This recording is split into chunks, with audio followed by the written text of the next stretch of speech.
지역사회복지론 오늘 7주차 수업 진행하도록 하겠습니다. 한 주 동안 잘 지내셨습니까? 주말마다 계속 비가 내려서 벚꽃 구경도 하시고 하셔야 되는데 계속 그러려고 할 때마다 비가 내려서 비 내리고 나니까 꽃이 뭐 하룻밤 사이에 다 지어서 꽃 구경도 마음대로 못하게 되는 어떤 계절적인 특성이 있는 것 같습니다. 다행히 지난주에는 학교에 비가 내리긴 있었지만 워낙 이제 벚꽃 핀 그 학교 교정이 너무 이뻐서 학생분들하고 수업 시간에 같이 이제 야외로도 나가서 꽃도 좀 보고 차도 한 잔씩 하는 어떤 시간들을 가졌었는데요. 아마 오프라인에서도 수업을 계속 들으시는 선생님들도 계시지만 그래도 좀 대학 생활에 좀 여유도 좀 누리시면서 여유도 좀 만끽하시면서 수업에도 집중하셔서 공부도 하시고 또 사회생활도 하시고 또 마음의 여유도 좀 가지시는 봄날의 기운을 좀 가득 느끼시는 한 주 보내셨으면 좋겠습니다. 저희가 그동안은 이제 지역사회복지론이라는 게 무엇인지 개념, 그 다음에 뭐 정의, 기능들을 좀 훑어봤었고요. 그 다음에 지난 시간서부터 한 몇 주 동안 해서 이제 지역사회복지의 역사, 영국의 케이스, 그 다음에 미국, 그 다음에 일본, 그 다음에 우리나라의 사례들을 이제 보게 되는데요. 오늘 이제 그 마지막 시간으로서 지역사회복지 역사에서 우리 한국의 사례를 보도록 하겠습니다.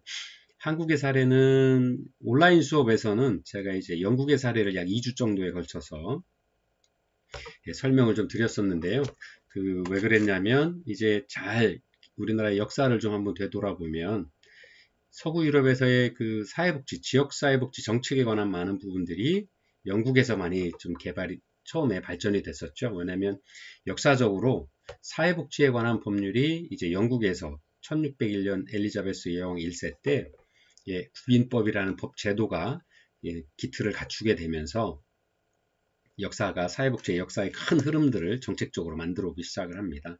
그러면서 영국 사회에서 그 사회적 약자나 클라이언트들을 위한 어떤 법과 제도들을 만들었고요. 특히 2차 대전을 전후해서 국가의 어떤 역할들, 사회복지를 위한 국가의 역할들, 비버리지 보고서에서 1945년에 발표된 보고서에 의해서 영국 사회 의회에서 국가의 복지 정책에 대한 어떤 큰 전기를 좀 마련했다라고 그러면 약 13년 정도 후인 1968년에 시본 보고서가 발표가 되면서 국가에서의 복지 정책의 흐름과 병행해서 각 지역사회의 특성에 맞도록 개념들을 좀 정리를 했죠. 역사에서 공부하셨던 것처럼 지역사회 복지의 지역사회라는 것이 개념이 무엇인지 정의를 하고 또 지역사회를 좀 활성화시킴으로써 우리 국가의 국민들을 위한 사회복지 국가의 기틀을 만들기 위한 어떤 제도적, 정책적 방법들이 어떤 건지 그런 것들을 이제 좀 체계적으로 계획을 하고 시도를 해보기 시작을 한 게 1968년에 발표된 시본 보고서가 그 출발이었습니다. 그 다음에 여러 가지 보고서가 발표가 되긴 합니다만 1980년대 이후에 바클레이 보고서가 보고가 되면서 그 보고서에서 발표한 것이 지역사회에도 그 지역사회 흐름에 민과 관이 함께하는 부분들, 그 다음에 정부와 지역사회 기관들, 사회복지에 관련된 기관들이 함께 지역사회복지 정책을 펴는 것들이 반드시 필요하다. 그러면서 가정도 또 지역사회도 그렇고 함께 사회 구성원들이 함께하는 일들이 지역사회복지 발전의 큰 흐름이 될 것이다. 그래서 커뮤니티의 발전을 위한 어떤 과정들을 많이 보여줍니다. 그래서 그런 과정들이 미국 사회로 넘어오게 됐죠. 역사적으로 미국이란 나라는 영국의 많은 사람들이 미국으로 이전하게 되면서 선주민들과 함께 여러 가지 우여곡절을 거치면서 이제 미국이란 국가를 건설을 하게 되었고요. 또 미국의 지역사회복지 역사에서도 공부를 하셨던 것처럼 많은 시간이 흐름에 따라서 흐름의 변화에 맞춰서 소수민족들에 대한 어떤 사회복지 정책들, 그 다음에 영국에서 이어받았던 COS, 그 다음에 세틀먼트 하우스, 그 다음에 영국에서는 토인 비올이었지만 미국에서는 헐하우스가 최초의 인보관으로서 설립이 되면서 그 정신들을 이어받아서 진행을 해왔죠. 그 다음에 여러 가지 역사적인 흐름을 통하면서 그 과정 중에서 다시 또 그 일본이란 나라가 2차 대전 패망 후에 메가더 장군이 연합군 사령부의 사령관으로서 전후 일본 사회 복구를 위한 여러 가지 행정적인 명령이나 제도적인 방치들을 복구 사업들을 위해서 진행을 하게 되죠. 그 과정에서 미국의 많은 그 법과 제도들, 그 다음에 외국에서 들어와 있는 많은 외원기관들, 원조기관들에 의해서 일본 사회의 복지 체계들이 재건을 통한 복지 체계 구축들이 진행이 되게 됩니다. 그래서 그러한 것들이 이제 영국에서 출발해서 미국으로, 미국에서 다시 일본으로, 또 잘 아시는 것처럼 일본이 메이지 유신을 통해서 외국 소유럽 문명들을 받아들여서 선진화되면서 메이지 천황 때 이제 중앙 집권적인 어떤 요즘 현대 사회 국가의 중앙 집권적인 정치 제도를 갖추게 되면서 한국이란 나라에 그러한 영향들을 전달을 해주게 되는 거죠. 그렇게 하다 보니까 이 교재에서도 영국과 미국, 그 다음에 일본, 그 다음에 마지막으로 오늘 이 시간에 한국의 지역사회복지론에 대한 역사적 발전 과정들을 이제 공부를 하는 어떤 것으로 삼지 않았나 생각을 합니다. 그래서 지난 시간에 영국과 미국 그리고 일본의 사례를 공부를 하셨던 것처럼 좀 기억을 조금씩 떠올리시면서 우리 한국 사회복지의 어떤 역사적 흐름 과정들을 한번 보시면 많은 이해에 도움이 되시지 않으실까 생각을 합니다.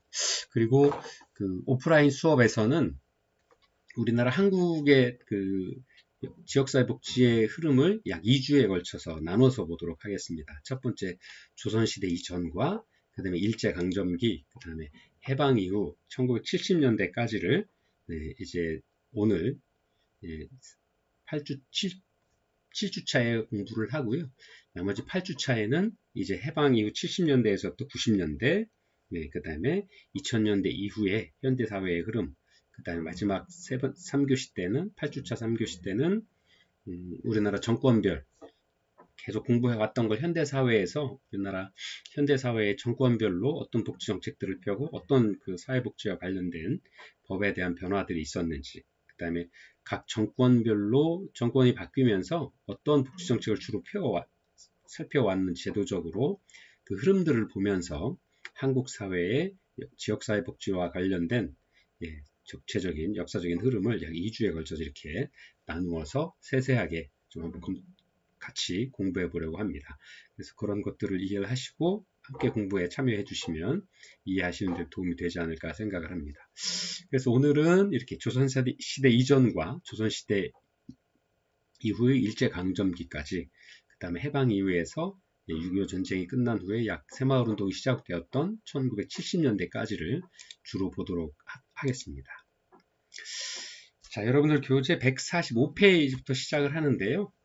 우리나라의 그 역사의 흐름을 좀 이 교재에서는 어떻게 다루고 있냐면 조선시대 이전으로 해서 두레와 향약 또 뭐 여러 가지 저희가 그동안 역사를 통해서 중고등학교 때 공부하셨던 것처럼 뭐 진대제도 뭐 그다음에 뭐 진료 관련된 많은 어떤 제도들, 그다음에 두레, 향약 뭐 이런 여러 가지 제도들, 그다음에 일제강점기 시대의 여저관운동, 또 인보관운동, 또 농촌사회운동, 독립운동, 그다음에 협동조합이나 신분해방운동들까지도 이렇게 구별을 해서 보도록 하고요. 해방 이후에서부터 1970년대까지는 우리나라가 주로 그 급속한 경제발전을 이루게 되면서 사회복지관, 뭐 또 지역사회교육협의회, 또 외원기관, 외국에서 들어왔던 많은 원조기관들이죠. 지금의 뭐 여러 가지 바뀌었습니다만 뭐 태화복지관의 기초가 되었던 뭐 여성 기독교협의회나 기독교복지협의회나 또 거의 종교 관련된 많은 기관들이 우리나라에 들어와서 일제시대 말서부터 그 다음에 6.25 이후에 그 전쟁으로 인해서 폐허가 됐던 지역에서의 재건을 위해서 외국의 원조를 많이 받아들이게 되었는데, 그때 이제 같이 들어온 많은 외원 기관들에 대한 역할들, 또 지역사회 개발운동들, 국민재건운동 등, 또 대표적인 우리의 상부상조 운동이었죠. 근면자조협정이라고 했던 새마을운동들. 이게 큰 틀에서의 우리나라의 오늘 7주차에 공부하고자 하는 큰 틀의 틀거리였습니다. 그래서 이러한 것들을 좀 세세하게 같이 보도록 하겠습니다. 자, 첫 번째로 네, 조선시대 이전에 우리나라의 그 지역사회의 흐름들 아니면 특성들은 어땠는지를 한번 보도록 할 건데요. 자, 큰 틀에서 보게 되면 첫 번째로는 이제 국가의 복지 체계 어땠느냐. 두 가지로 나눌 수 있을 것 같습니다. 우리가 요즘 이야기하는 공공복지라고 하는 국가에서의 중심복지, 그 다음에 향촌의 커뮤니티 실천이라고 하는 것들. 향촌이라고 하는 것 자체가 예, 향약두레, 외국에서 이야기하는 근린시설이라고 하는 거죠. 왜냐하면 우리나라가 이제 번역을 하다 보니까 근린이란 말로 번역을 한 거고, 영어로 네이버후드고요. 그 다음에 그런 것이 바로 그 이웃과 이웃이 가까이 모여서 사는 네, 그런 마을들, 그런 지역을 이제 근린시설이다 해서 한국말로 하면 지역사회다라고 할 수 있는 거고요. 그러한 것들이 바로 예, 민간사회복지, 지금 이야기하고 있는 예, 지역사회복지다라는 말로 표현을 할 수 있을 것 같습니다. 그래서 전에는 이제 향촌이라고 얘기를 했던 거고, 향촌이라고 하는 지역사회 실천 방법들로 국가의 복지와 향촌이라고 하는 지역사회의 복지의 흐름으로 크게 두 가지로 이렇게 나누어서 예, 보여줘 왔다라고 설명을 할 수 있을 것 같습니다. 그래서 국가에서는 보통 국민의 생활과 예, 생활을 보장하고 보호하기 위한 방법으로 예, 진제, 그 다음에 진대라고 하는 제도를 주었죠. 고려시대 때부터 이후서 쭉 발전되어서 뭐 흉년이 들거나 아니면 재난이 있을 경우에 국가에서 예, 쌀을 가지고 있다가 어려웠을 때 국민들에게 나누어 주는 어떤 이런 제도들을 근본적으로 우리나라에서도 역사적으로 진행을 해왔고요. 또 의료와 관련해서도 진료나 약제라는 제도를 통해서 일반 생활과 또 국민의 건강을 위한 보호하고자 하기 위해서 여러 가지 활동들, 법과 제도들을 시행을 해왔다라는 걸 역사적으로 공부하고 알고 있었습니다. 그리고 또 이제 그 이전까지의 흐름 중에서 향촌, 근린생활시설에서의 지역사회복지 실천은 뭐가 있었냐면, 자치 지원을, 국가에서는 향촌 사회를 위한 자치를 지원을 하는 과정 중에서 공공과 민간이 협업을 하게 된 향약이라는 제도, 네, 그 다음 민간에서는 계와 두레라고 하는 이런 많은 제도들을 활용을 통해서 예, 지역사회 복지 실천을 진행을 해왔다라고 합니다. 그래서 크게 우리나라에서의 지역사회 복지 실천의 가장 큰 흐름은 상부상조와 상호 호혜의 조건 하에서 이런 것들을 실천해온 것이, 물론 외국 사회에서도 뭐 그런 것들이 있습니다만, 특히 우리 사회에서도, 한국에서의 지역사회 복지 실천의 흐름에서도 동일하게 이러한 흐름들이 보여져 왔다라고 보여질 수가 있겠습니다. 그래서 이 향약과 계, 두레, 뭐 이런 여러 가지 조선시대 때의 이전에서부터 실천해왔던 많은 그 제도들은 공동체의 풍속, 즉 문화를 유지하고 발전하는 과정, 그 다음에 상부상조, 그 다음에 상호 호혜의 조건 하에서 예, 그런 일들이 예, 자체적으로 발전되고 계속 유지되어 왔다라고 말씀을 드릴 수 있을 것 같습니다. 이렇게 그 우리나라의 조선시대 이전에는 국가에서 했던 지역사회 복지 실천의 방법들과 그 다음에 지역사회 자체 내에서 스스로 상부상조와 호혜의 정신으로 제도들이 진행되어 왔는데, 그 제도가 바로 향약과 대표적인 계, 두레, 뭐 이런 게 있었다라고 설명을 드릴 수 있을 것 같습니다. 자, 그래서 좀 상세하게 좀 같이 한번 보면요. 민간 부분의 지역사회복지의 흐름은 뭐가 있었냐면 두레라고 하는 게 있을 수 있었죠. 여러분들 교재 147페이지부터 시작이 됩니다. 자, 두레라고 하는 것은 지역사회의 민간협동체 중에 하나로서 촌락 단위로, 예, 마을 단위라고 할 수 있겠죠. 마을 또는 촌락 단위로 조직된 농민들의 상호 협동체라고 할 수 있습니다. 그래서 지역을 기반으로 하는 예, 공동체인 지역 공동체 성격이 깊었다라고 설명을 드릴 수 있겠습니다. 자, 촌락이라고 하는 건 마을 단위라고 아까 설명을 드렸죠. 그러니까 이 마을을 기반으로 해서 마을 주민들이 함께 예, 농사도 같이 짓고 어려운 일 있을 때 같이 할 수 있도록 예, 하기 위한 상호 협력 공동체가 미리 조선시대 예전서부터 구성이 되어서 진행이 되어 왔는데요. 특히나 이런 것들은 우리나라가 농경사회 중심이었기 때문에 더 두드러지게 특색을 보이고 있습니다. 왜냐하면 이전까지 기계를 이용하기 전에 또는 가축을 이용한다라고 해도 가축의 수가 지금처럼 많지 않았기 때문에 그 많은 농사일을 할 때 그 많은 노동력이 필요하게 되는데 그 노동력을 따로따로 움직여서 하는 게 아니라 마을 공동체 단위로 함께 모여서 함께 경작하고 그 수확을 함께 골고루 나누는 어떤 이런 전통적인 제도들을 지역 주민자치 제도들을 만들어서 운영을 해왔다라는 것들을 알 수 있고요. 그래서 그런 이유로 지역을 또는 마을을 기반으로 한 공동체인 지역 공동체 성격을 가지고 있다라고 말씀을 드릴 수가 있고요. 그 다음에 계라고 하는 조직도 있었죠. 그래서 상부상조의 정신 또는 인보상조의 정신을 근간으로 한 상부상조의 민간 협동체를 기반으로 해왔다라고 하는 거죠. 근데 이것은 이해와 선택 기반의 기능적 커뮤니티로서 발전되어 왔다라고 하는 거죠. 서로 동일한 이해 조건을 갖거나 또 선택을 할 수도 있고 그렇지 않은 어떤 그런 기준을 가지고서 기능적으로 활동을 했던 커뮤니티 활동이다라고 이해를 할 수 있습니다. 그리고 세 번째가 이제 품앗이가 있죠.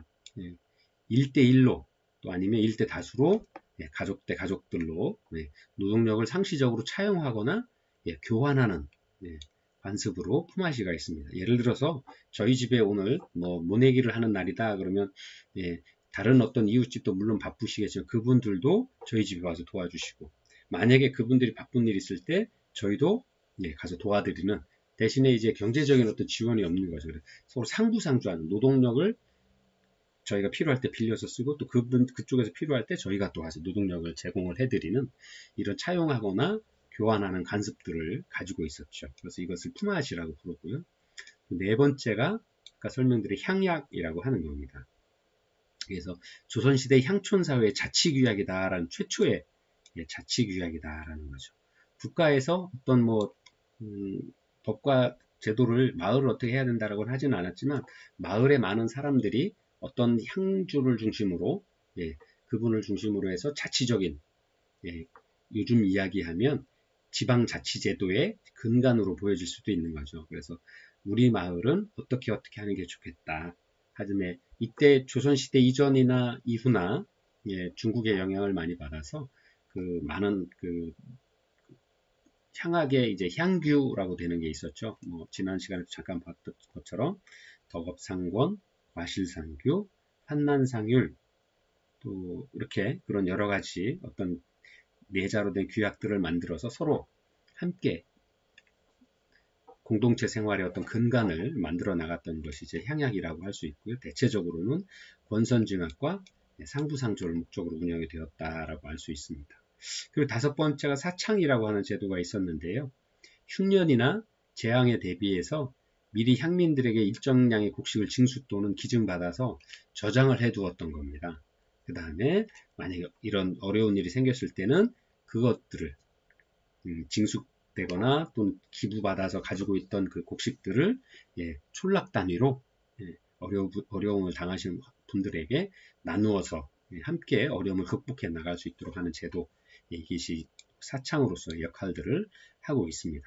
그래서 이렇게 민간 부분에서의 지역사회 복지에 있어서도 많은, 물론 여기 다 표현들은 안 되었습니다만 교재마다 또 다르게 설명을 하고 있습니다만 이렇게 대표적으로 두레, 개, 품앗이, 향약, 사창 이런 제도들을 가지고 지역사회의 어려움들을 서로 함께 나누고 그럼으로써 슬기롭게 그 재난을 극복해내고자 하는 어떤 주민자치 제도들을 민간 협동의 협동 체제들을 가지고 있었다라는 걸 알 수 있습니다. 자, 여러분들 교재 한번 같이 보실까요? 149페이지 한번 같이 보시면 좋겠습니다. 거기에 보시면 이제 두레에 대해서 잘 설명이 되어 있습니다. 두레는 우리 아까 말씀드린 것처럼 개, 두레 이런 것들 주민자치제도라고 설명을 드렸었는데요. 한번 같이 보도록 할까요? 자, 여러분들 149페이지 맨 위쪽에 있습니다. 자, 두레는 다음과 같은 조직의 특징을 가지고 있다라고 설명을 하고 있습니다. 자, 1번 마을 단위로 농사를 짓고 있는 성인 남자는 의무적으로 가입하게 되어 있는 의무가입 제도였다라고 설명을 하고 있습니다.